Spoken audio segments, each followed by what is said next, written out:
নামেই সন্দেশখালি, কিন্তু আদতে সাসপেন্সে পরিপূর্ণ একেবারে। আর সেই সাসপেন্স অর্থাৎ রহস্য, সেই রহস্যের পর্দা ফাঁস করতে এবার একেবারে রাত দিন 7 দিন 24 ঘন্টা ডেরা বাঁধতে চলেছে সন্দেশখালিতে।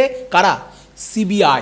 সিবিআই অফিসারেরা একেবারে সেখানে আস্তানা রীতিমতো ঘাঁটি বাঁধতে চলেছেন, ঘাঁটি গাড়তে চলেছেন, এবং সেখানে থেকে তারা এবার তদন্ত করবেন। 24 ঘন্টা সিবিআই অফিসাররা থাকবেন, সেই সঙ্গে তাদের নিরাপত্তার জন্য থাকবেন 1 প্লাটুন সিআরপিএফ কমান্ডো।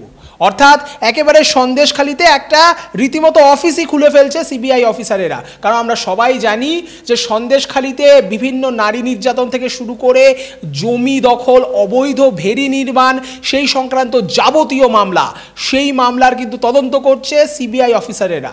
এবং সিবিআইয়ের যে অফিসিয়াল যে ইমেইল আছে তাতে এখনো অবধি প্রায় 900-রও বেশি, হাজারের কাছাকাছি কিন্তু অভিযোগ জমা পড়েছে।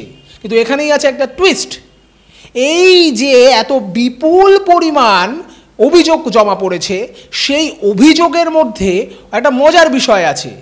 সিবিআই সূত্রে যে খবর আমরা পাচ্ছি যে তার মধ্যে প্রায় 25 থেকে 30% এমন অভিযোগ আছে যার সঙ্গে উপযুক্ত কোনো কাগজপত্র বা তথ্য প্রমাণ কিছুই নেই। অনেক ক্ষেত্রে এমন দেখা যাচ্ছে যে রীতিমতো ঘরোয়া বিবাদ, পড়শির সঙ্গে পড়শির ঝামেলা, আর সেই ঝামেলারই মানে যেটাকে বলা যায় অভিযোগ বা পাল্টা অভিযোগ হয়ে গিয়েছে সিবিআই এর কাছে। সিবিআই এর সেই ইমেলে সেই সংক্রান্ত বিভিন্ন যে অভিযোগ সেগুলো জমা পড়েছে। এবার এখানে উঠছে প্রশ্ন, এগুলো কি উদ্দেশ্য প্রণোদিতভাবে, মানে সিবিআই এর মূল যে তদন্তের যে গতিপথ, অর্থাৎ একদিকে নারী নির্যাতন, একদিকে অবৈধ ভেরি নির্মাণ এবং অপরদিকে জমি দখল, শাহজাহান শেখ এবং তার বাহিনী অর্থাৎ উত্তম সর্দার, শিবু হাজরার মতো শাহজাহান বাহিনীর বিরুদ্ধে যে অভিযোগ, সেই অভিযোগের তদন্তের গতিপথকে পরিবর্তিত করা বা তদন্তের যে প্রক্রিয়া তাকে আরও দীর্ঘসূত্রিতায় ফেলে দেওয়া, দেরি করানো, তার জন্য কি এটা পরিকল্পিত বিষয়?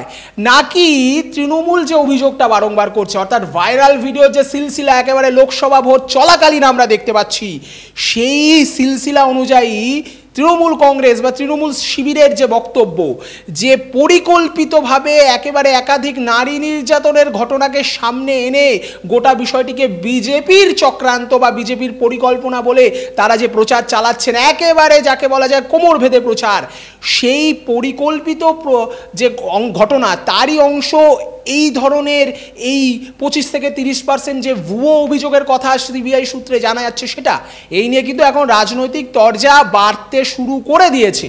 কিন্তু যেটা সব থেকে বড় বিষয়, যে সিবিআই দিনের শেষে তাদের একটা মিনি অফিস খুলে ফেলছে একেবারে সন্দেশখালির ধামাখালির এসবিআই মানে স্টেট ব্যাংক অফ ইন্ডিয়া অর্থাৎ এসবিআই ব্যাংকের যে শাখা, সেই শাখার যে এরিয়া, সেই চত্বরেই, সেই প্রাঙ্গণেই সিবিআই এর অফিস, অর্থাৎ এসবিআই এর অফিসের সামনে এবার সিবিআই এর অস্থায়ী অফিস, এবং সেখানে কিন্তু 24 ঘন্টা থাকতে চলেছেন সিবিআই আধিকারিকেরা। তাদের সেই বন্দোবস্ত ইতিমধ্যেই শুরু হয়ে গিয়েছে, আপনারা দেখতে পাচ্ছেন সেই ছবি, প্রস্তুতির ছবি, সিবিআই ক্যাম্প তৈরি করা হচ্ছে সেই ছবি আপনারা দেখছেন, সেই জায়গার ছবি আপনারা দেখতে পাচ্ছেন, আমরা আপনাদের দেখাচ্ছি, আপনারা দেখুন সেই ছবি।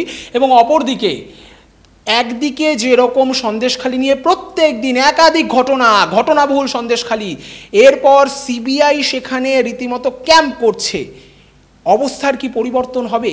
নাকি অভিযোগের যে পাহাড় সেটা ধীরে ধীরে পর্বত বা এভারেস্ট হয়ে যাবে? অর্থাৎ সিবিআই অফিসারদের সামনে পেয়ে আরও লোকজন, আরও অভিযোগ, আরও অজানা কোনো তথ্য, অজানা কোনো সত্যি, অজানা কোনো কালো দিক সামনে আসবে। এখন রাজনৈতিক মহলে সেই প্রশ্নই কিন্তু উঠেছে। অপরদিকে লোকসভা ভোটের মাঝখানে এই সিবিআই এর ক্যাম্প রাজনৈতিকভাবে কোনো রকম ডিভিডেন্ড দেবে কি বিরোধী পক্ষকে, অর্থাৎ রাজ্য সরকারের বিরোধী পক্ষকে বা ভোট ব্যাংকে বিজেপিকে কি আলাদা কোনো সুবিধা দেবে? নাকি ভিডিওর সুবিধা নিয়ে এ যাত্রায় বৈতরণী পার করে দেবে তৃণমূল কংগ্রেস? সেই নিয়ে তো রাজনৈতিক তরজা চলতেই থাকবে। কিন্তু আপনারা নজর রাখবেন ডিজিটাল খবরিলালে, কারণ ডিজিটাল খবরিলাল মানে খবর আপনাদের, নজর আমাদের। ডিজিটাল খবরিলাল, খবর আপনাদের, নজর আমাদের।